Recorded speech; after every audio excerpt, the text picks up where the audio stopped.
এই যে বিচরণ বিভিন্ন পথে, সেগুলো বোধহয় থেকেই যাবে মনের মধ্যে। আচ্ছা দিদি বলো, আমি মানে তখন এই ধরো এই গানগুলো যখন শুরু হচ্ছে, যখন চলছে, তখন তোমাকে নিশ্চয়ই অনেক গানই সাংঘাতিক রকমভাবে ডমিনেট করেছে। মানে তুমি যখন তোমার প্রশিক্ষণ চলছে, তুমি গানের জগতে তুমি আমার পরম সৌভাগ্য, আমি যে প্রথম ছবিতে গাইলাম, যেটা অবশ্য প্রথম ছবিতে গাওয়ার কথা বললে অভিজিৎদার কথা বলবো। অভিজিৎদা আমাকে প্রথম গাওয়ালেন, তারপরে পরেই শ্যামলদা আমাকে ছবির গানের জন্য ডাকলেন। এবং ইনফ্যাক্ট ফার্স্ট আমার প্লেব্যাকের গান বাজারে এলো, কিন্তু এমন স্বপ্ন কখনো দেখিনি আমি। শ্যামলদার সুরে, গৌরীদার লেখা। একটু শুনবো সেই গানটার একটা খুব মজার কথাও বলি। গানটা গাওয়া হয়ে গেছে, শ্যামলদা আমাকে কিভাবে গাওয়ালেন জানো, তখন আমাকে খুব একটা লোকে চেনেও না, কিছুই না। তার শ্যামলদার সঙ্গে ভীষণ বন্ধুত্ব ছিল তো, যেটা অভিজিৎদা বলছিলেন। তো আমি গানটা আমি একটা ফাংশানে গাইছিলাম, তখন শ্যামলদার ভাই চাঁদুদা, উনি নাকি শ্যামলদাকে বলেছিলেন যে হৈমন্তীকে দিয়ে গাওয়াও। আমাকে হঠাৎ ডাকলেন, এই শোন, কালকে আমার বাড়ি চলে আসিস। তো শ্যামলদারাও কিরম সব মানুষ ছিলেন দেখো। আর গেছি, গানটা এরকম এগিয়ে দিলেন, দিয়ে গা, দুবার গাইলেন, গিয়ে বললেন গা, তারপর রেকর্ডিং। আমি গাইলাম, শ্যামলদা না কোনো মাস্টারি করলেন না যে এটা এরম করে বল, ওটা ওরম করে বল, কিছু না, জাস্ট আমাকে গাইতে দিলেন। গান টান হয়ে গেছে, রেকর্ডিং হয়ে গেছে। তারপরে আর একটা ছবির গানের জন্য টেকনিশিয়ান স্টুডিওতে গেছি। গৌরীদার আবার আমার উপরে ভীষণ জোর ছিল, কারণ উনি আমার বাবার ভীষণ বন্ধু ছিলেন, বহুবার আমাদের বাড়িতে যাতায়াত, এইসব অনেক আছে। আমাকে এই শোনো, খুব ভয়ে ভয়ে গেছি, গানটা তুই কি গাইলি বলতো? একটু ভালো হয়নি। তা কি গাইলি গানটা? একদম বাজে হয়েছে। আমার না তখন সবে নতুন গেছি তো, খুব মনটা খারাপ হয়ে গেল যে সেরকম। আমি এবার বাচ্চাদের মতন শ্যামলদাকে না ফোন করে বললাম, শ্যামলদা কি হবে আমার? কেন, কি হয়েছে? আমি বললাম, না গৌরীদা সেদিন বললেন যে আমার গানটা ভালো হয়নি, আমার খুব খারাপ লাগছে, কি হবে শ্যামলদা? আমি কি আপনার গানটা নষ্ট করে দিলাম? শ্যামলদা তো গম্ভীর, কিচ্ছু বললেন না। তারপরে বোধহয় গৌরীদাকে কিছু বলেছেন। এরপরে আরেকদিন দেখা হয়েছে, এই তুই শ্যামলকে কি বলেছিস রে? আমি বললাম, না আপনি যে বললেন আমার গানটা ভালো হয়নি, আমি ভালো গাইতে পারিনি, যত সব। মানে এটা আমি যে শ্যামলদাকে বলেছি, খুব রেগে গেছি। অনেক মজার মজার সব ঘটনা। এমন স্বপ্নটা গাইবো, এই গানটা দেখো 74 সালে রেকর্ড করেছিলাম, কিন্তু এখনো আমি যেখানে যখন গাইতে যাই এই গানটা না শুনে আমায় ছাড়ে না কেউ। দেখো তোমরা এতটুকু বাচ্চা মেয়ে, তোমরাও ভালোবাসো, তোমাদের থেকে ছোটরাও ভালোবাসে। এইটা মানে তুমি যতবার তারা ক্লাবের অনুষ্ঠান করেছো, যতবার প্রত্যেকবার এই গানটা রিকোয়েস্ট তোমার কাছে এসেছে। একটুখানি গাই।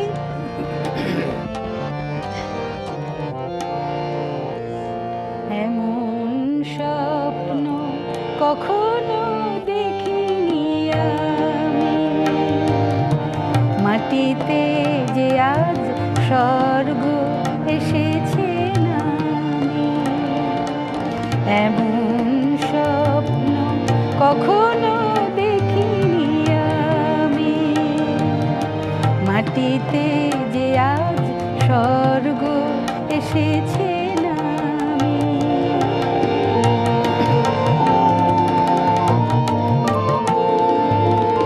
অস্ত সূর্য আকাশে গেছে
ছোটবেলার কথা মনে পড়লো। এবং একটা মজার ব্যাপার ওর মধ্যে দিয়ে সেটা হচ্ছে যে তোমাকে চেনার আগে তোমার গানকে চিনেছি আমি।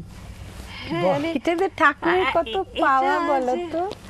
তখন তো এই এই এই তোমাদের এই যে এখন ইলেকট্রনিক্স মিডিয়া ছিল না, তো গান তো শুনে তোমরা আর্টিস্টকে একদম একদম হৃদয়ে মানে বসিয়েছো। তারপরে মনে হচ্ছে ও ইনি হৈমন্তী শুক্লা, আচ্ছা ইনি ওই গানটা গেয়েছেন, মানে এটা তারপরে হয়তো অনেক পরে গিয়ে আমি বলছি ও আচ্ছা, মানে সেই গানটা ভালো লাগা দিয়ে তো ধরতে শুরু করছে আমাকে অনেক আগে।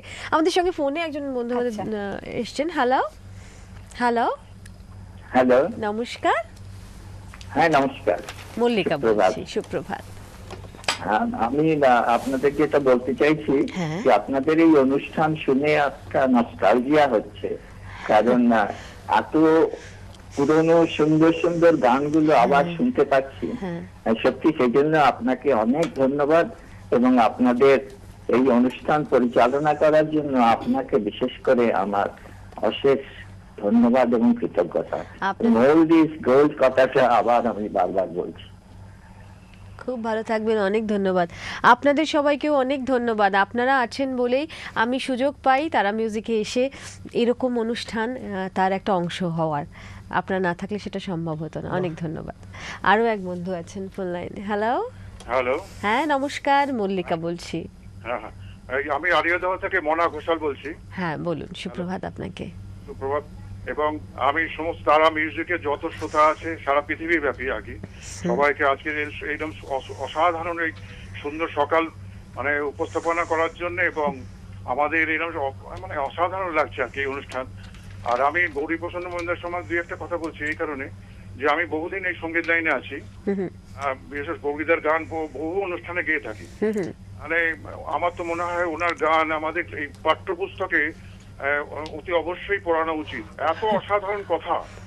একটা কথা মনে পড়ছে আপনার ওই যে কুহক ছায়াছবিতে, নহলো কিশোরী গো কেবার উপপে খুন আজ ধীর বিজড়ি ওই নয়ানে বয়ানে কি লাজ। অসাধারণ গান।